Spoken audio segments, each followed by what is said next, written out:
left over from its previous 9 flights.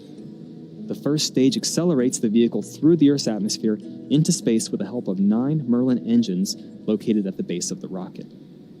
And like I said before, we're going to be attempting to recover that first stage for that 10th time on our drone ship you see pictured here. It's known as Just Read the Instructions.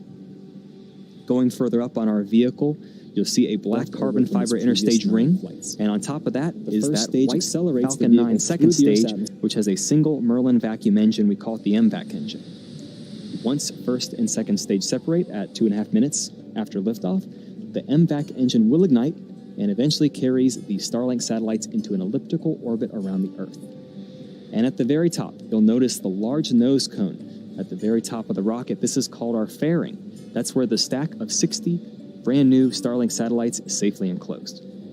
The fairing protects the satellites from aerothermal heating, aerodynamic loads, and contamination during its ascent. Once we reach the vacuum of space, we'll jettison those 2 fairing halves as the second stage continues on its journey to orbit. You'll notice the large similar to our first stage, at the very top this of the rocket, fairing assembly is protecting our payload tonight previously flew on the GPS-3 Space Vehicle 4 mission, and we'll be attempting to retrieve each fairing half from the water using the recovery ship Sheila Bordelon. In terms of propellant loading, we began loading prop since T-minus 35 minutes, and it's still ongoing. We use a rocket-grade kerosene, known as RP1, as our fuel, and we use a super-chilled liquid oxygen, known as LOX, as our oxidizer, and when combined, they help power the Falcon 9. Currently, RP1 and LOX are nearly fully loaded on both stages, and LOX will continue to be topped off right until the final minutes of the countdown. Stage 1 RP1 load is complete. In terms of weather, the latest forecast is 80% favorable for liftoff, and weather conditions look good for booster recovery as well. With that, the vehicle, the satellites, the weather, and the range are all looking good for an on-time liftoff just a few minutes from now.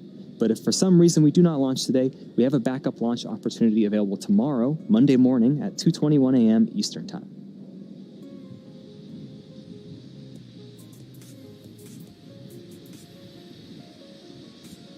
For those of you following SpaceX, you know that it's been an exciting time for the development of our Starship launch system.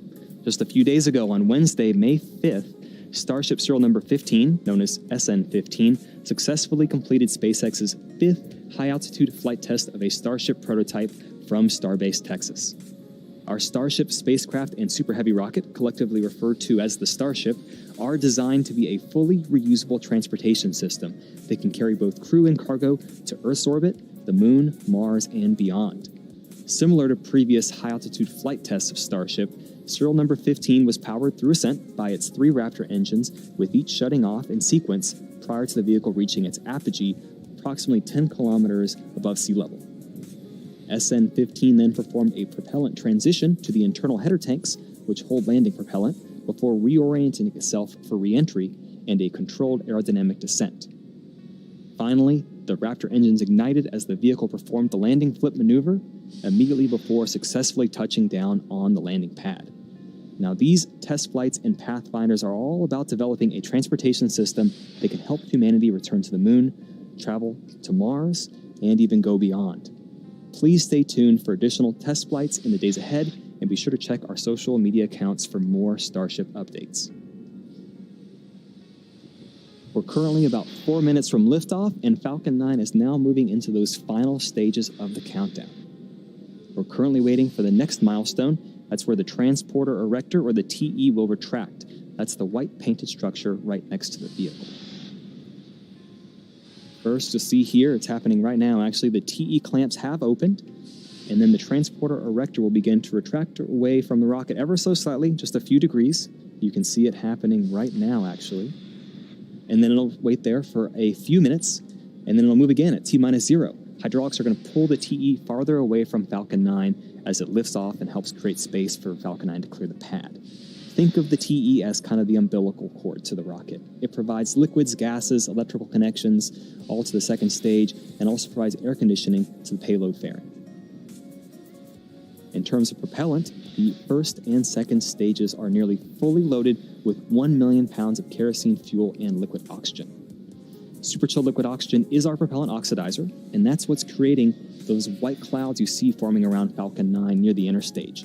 That's because the warm, humid, ambient Floridian air causes the liquid oxygen to turn into gas upon contact. The first stage, prop loading, is ending right around now, and the second stage, prop loading, should end at T-minus 2 minutes. And we just heard call out that prop loading has completed on the first stage. The last big major milestone is T-minus 60 minutes. That's where we'll say that Falcon 9 is in startup mode. This means that the rocket's autonomous internal flight computers have taken over the launch countdown. And just 2 seconds from liftoff, we begin to light the 9 Merlin 1D engines, and we're set for liftoff. The Starlink payload continues to be healthy, and the Falcon 9 team is tracking no issues on the rocket. Weather is still 80% favorable, and the range has cleared the surrounding ground, water, and airspace. We're green for launch in just 2 minutes away.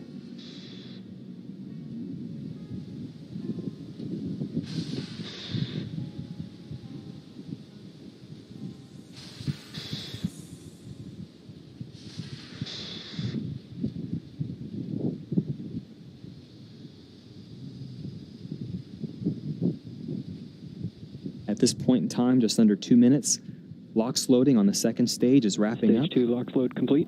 We've just heard confirmation that LOX loading is complete on the second stage. You're going to start to see a larger accumulation of white clouds forming around the vehicle. That's totally normal at this point. That's because we've topped off the vehicle with liquid oxygen, and any excess there is going to vent and boil as it becomes exposed to the ambient air.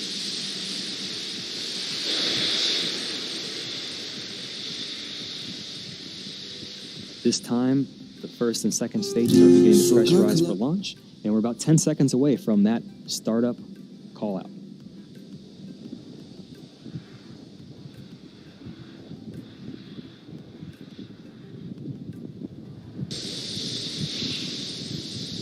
Falcon 9 in startup. The first and second stages are beginning to pressurize for launch, call-out, and we're now waiting for that final go-for-launch call-out from our launch director.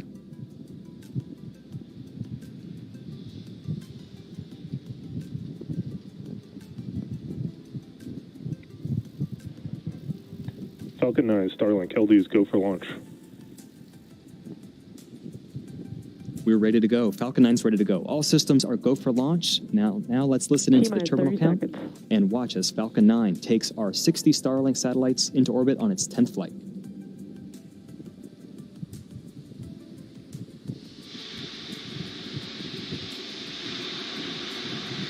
T-minus 15 seconds. 10, 9, 8, 7, 6, 5, 4, 3, 2, 1, 0. Ignition and liftoff. Let's go, Falcon, for number 10.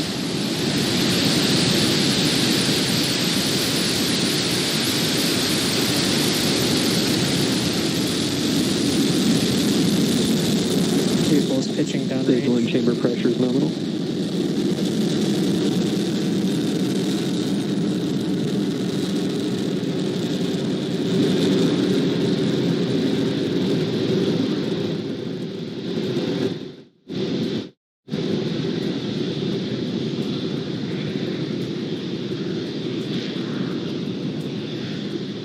All right, Falcon 9 has successfully lifted off from Pad 40 at Cape Canaveral Space Force Station, carrying yet again another stack of 60 Starlink satellites to orbit.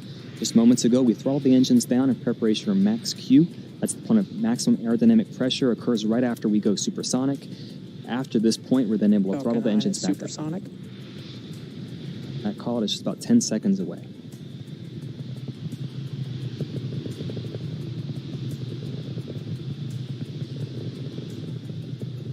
Max Q.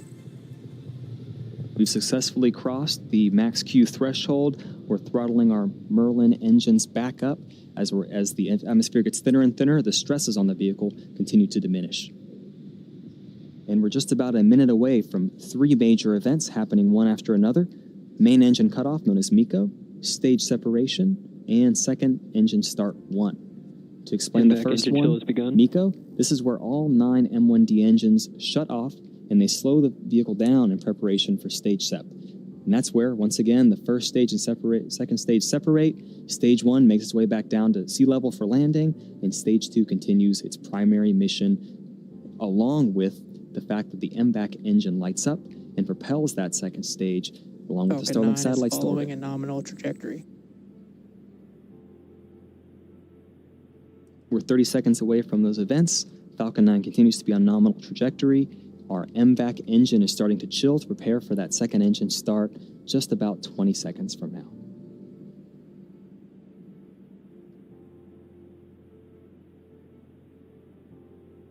Shortly after these three events, our fairing will deploy and expose the Starlink satellites to the vacuum of space.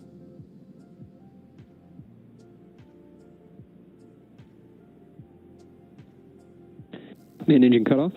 Stage separation confirmed.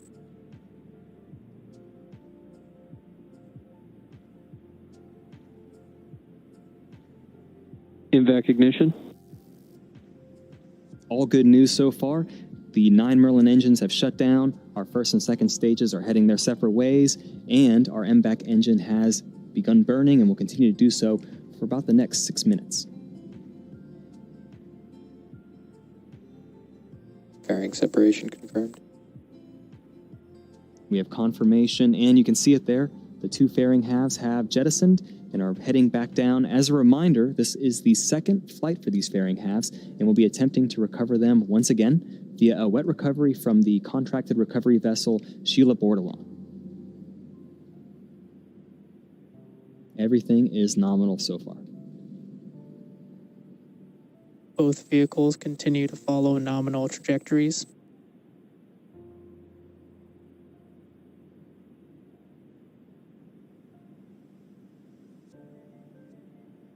We're just about 4 minutes after liftoff. For those of you just joining us, we have a lot going on. On the right-hand side of your screen, you can see our second stage and its MVAC engine is burning, carrying 60 Starlink satellites to orbit.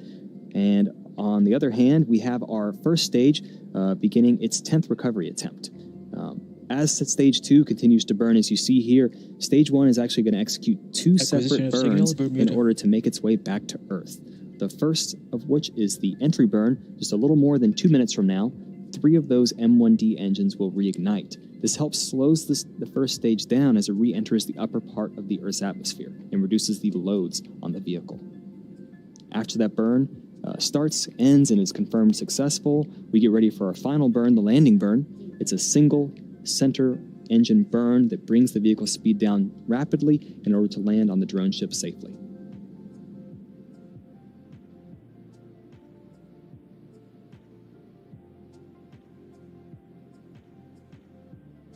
And as a reminder, we can't stress it enough, tonight marks the 10th flight for this particular first stage. This is a record for our Falcon 9 rocket's life cycle.